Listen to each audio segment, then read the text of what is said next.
Hi. So I'd like to start with saying automation has nothing to do with technology. And I know this is somewhat progressive to say this, but let me talk to you about this a second. Before I get started, a few words about me. My name is Roland Wolters. As mentioned, I'm probably better known by my handle Liquidat. I have more than 10 years of experience, started as a consultant, became a project manager, joined Red Hat as a solution architect, and later became a technical marketing manager. So you might say in my professional life, automation, Linux infrastructure was always there. And as you see from this picture, it's not only in my professional life that it's all about automation, it's also my private life. So yes, I'm the father of triplets. They are over 2 years now, and if you ever want to speak to someone about data center automation, I'm the right person to go to. And if you ever want to speak to someone about how to automate taking care of children, at least I'm listening then. I probably don't have good answer though. So coming back to the topic, I like to start the topic with a small story of a company from the automotive sector. They were running 600 external applications. And 600 external applications meant that each application was coming along with, let's say, a CD or a package, a TAGZ, GZ, or a zip file or something like this. And of course, each external application also came along with a manual, how to install it, how to run it, and so on. And this was a huge burden on the company. They really had to invest a lot of time, a lot of effort to get all these applications up, running, to maintain them, and so on. So they forced an automation tooling in there and forced all the external application vendors to adopt this automation tooling for their external apps. And after a given time frame, they checked what the acceptance rate was of the automation tooling. And it turned out it was only around 17%, 17. So apparently, although the external people were actually forced to use it, they didn't. And the feedback was, it was too complicated to use the tooling. It was simply not worth the effort. They had to hire additional people just for the automation tooling. So what we learned from this story is that first, companies need to automate. There is a huge drive in this direction. I think this is not surprising anyone, especially not at this conference. But also that just forcing a technology doesn't work. So if it doesn't work, why doesn't it work? That we just, go out and buy some random automation product? To answer that question, let's have a look at two factors in our daily life. First, the goals of the enterprise. So what are the business goals of each enterprise? And second, we will look at the challenges. But let's start with the goals. What are the typical goals in an enterprise, especially when they want to start to automate? First, it's the better time to market. Also, often it's mentioned they want to have a more streamlined delivery. Sometimes they speak about they want to have less variation in their entire environment.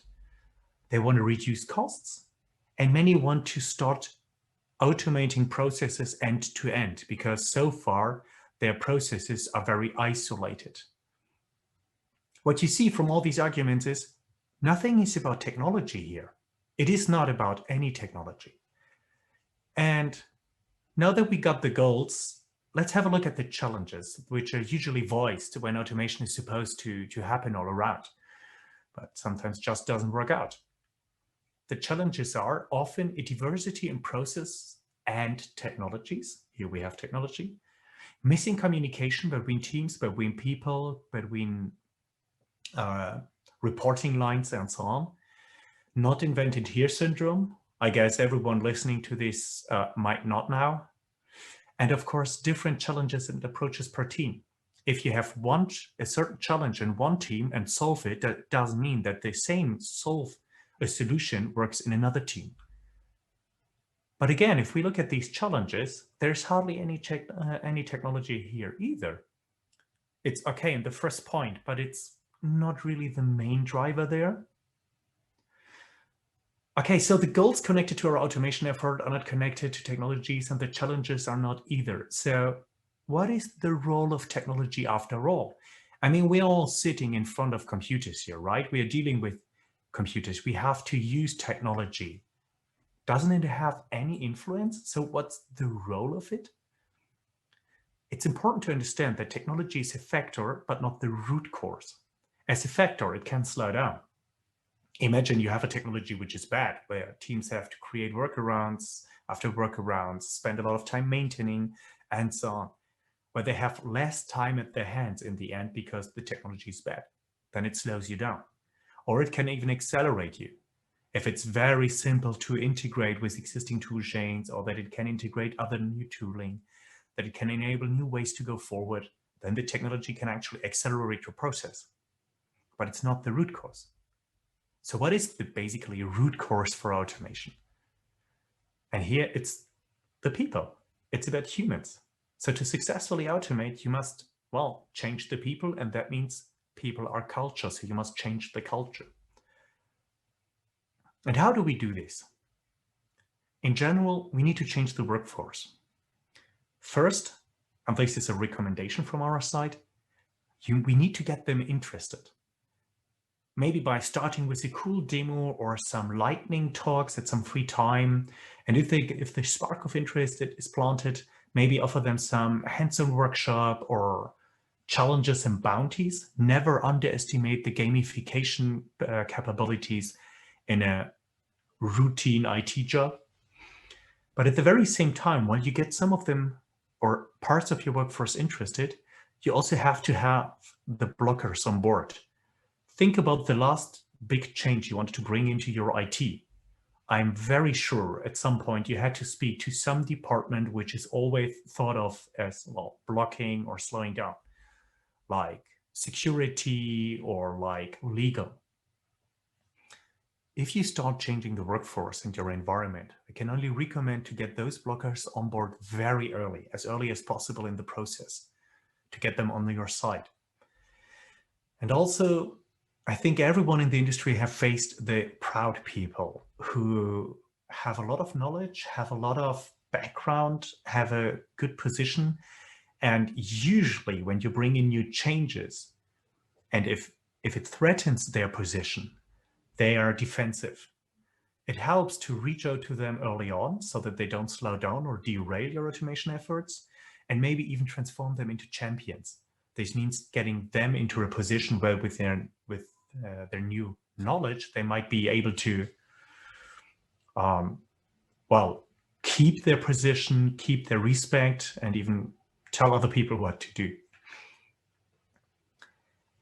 Besides changing the workforce, there's something very specific you can do, and this is implementing an automation strike team instead of automation centers. The ideas of automation strike teams is they are dedicated teams of people which can be deployed to help with the transforming of the processes towards more automation. And how they can do this? First, they can help kickstarting new projects because they have the experience, they have tested processes, they have tested software, they do have free resources when they're deployed, so they can get new projects quickly up and running. Sorry. At the same time, they have proven architectures they can use. So the SMEs in the automation strike teams have the know-how of what is working and what is not working, and how a proper automation architecture has to look like, and also what challenges might come up and how you deal with them. So with the help of the automation strike teams and with the knowledge in those, you can bring in, or you can quickly get proven architectures in your automation efforts. At the same time, if you look at a department which needs to be automated, or where you want to bring in automation, you have the people, the domain experts in the department or in your entire enterprise, but those are not automation experts. So sometimes it's important to identify priorities and identify where it makes most sense to bring in automation. The domain experts might have ideas of what brings most value, but the automation strike teams can help you here identifying, well, yes, this makes sense, this doesn't, because our experience tells us this and that. And at the same time, Automation strike teams are in your company. They're sometimes in this department and that department, speaking with this team and here and there. So they have a good overview of what is happening in the entire enterprise, of what the challenges of the enterprise are, and they can bring together teams. They can actually start bridging silos or gaps between silos, because they can identify who is facing the same challenges. Speaking about challenges, also pick the right tasks. Especially if you begin with automation, don't do artificial tasks, do real work. And often it's recommended to pick the low-hanging fruits, but sometimes this is maybe not the best approach. In best case, pick an end-to-end process, which is aligned to the business goals, automate it. Because that way, you usually from the beginning involve multiple teams, multiple people, but at the very same time, since it's aligned to the business goals, you make sure that your priority is well set. And if you manage to automate an end-to-end process, you have a lot of value, and this value has a lot of visibility. At the very same time, if you pick something, if you start with the automation, make sure that whatever you do, you're always future-proof. Because if your automation is successful, people will start jumping on the train and want to be part of this. So suddenly you will have more teams jumping on it. You will have more use cases, sometimes even shifts in technology and so on. So make sure that right from the beginning, you always have in mind how to extend everything. Nevertheless, don't be perfect. Don't try to automate everything. I know it's very tempting to have the best perfect automation out there, but usually there is no value in perfecting the system. It's enough if you automate 80%, and the rest polish it once you have really time in your hands. But usually most of the gain is in the first 80%. Include the rest as good as possible, or where you go. Expect that some people, some processes, some structures will always resist automation, at least in the first time, and don't sweat it. And now I spoke a lot about culture. One thing many people forget when it's about culture transformation and blah, blah, is measuring. Of course, this is all about culture and people, but you need to identify what is success for your cultural transformation towards an automated culture. What is success and what is failure? You need to clearly identify it, find out what the metrics are behind it, so how it can be measured, and then measure it constantly. And the moment you see that something is not working out, or the metrics are showing that the automation is not working, act on the results, either by improving or helping out people, enabling them, or bringing the automation strike team again. Or also you realize, okay, my KPIs are crappy. I need to have different ones. So these are the, let's say, ideas how to transform the culture. These are some sparks, some points to start with, but I'd like to give you some words of advice, or better said, learn from my mistakes. So I'd like to tell you where I failed, maybe that you don't have to fail at the same spot. One thing is your automation transformation or culture transformation. It's a journey. It's not a process, it's a project. I very well remember one project. I was a project manager in my past, so usually everything for me was a project, right? Because if you have the perfect hammer, everything looks like a nail. And so we had to automate a certain environment. And for me, I picked it as a project. So I brought everything in and said, and this is the end. And once we reach the end, it's done. And this is not how automation works. Automation is a constant journey. It's a process which never ends. So you can always push, you should always reiterate, you always should evaluate your position, approach, goals, and so on and so on. Be agile in the end about this. So the idea is to bring in automation into each and every process, or let it become its own process, so that it becomes a constant factor or constant piece in your entire environment, basically. And it will never end. Also, be patient. It's not good if you start pushing people who are not ready yet or who need some time, or if you want to transform processes which are not ready to be transformed yet. And talk to the people again and again. I made the mistake way too often in my life to not talk to the people enough. Sometimes it's just for the sake of talking, that they can listen to you and you can listen to them, and they share ideas and fears and so on. And afterwards it's done, even if there's not an action item. But since this is all about changing the workforce, so changing people, it's important to talk to the people on a regular basis. If you don't manage to get the connection to the people via the talking, you probably won't be successful in changing the entire culture.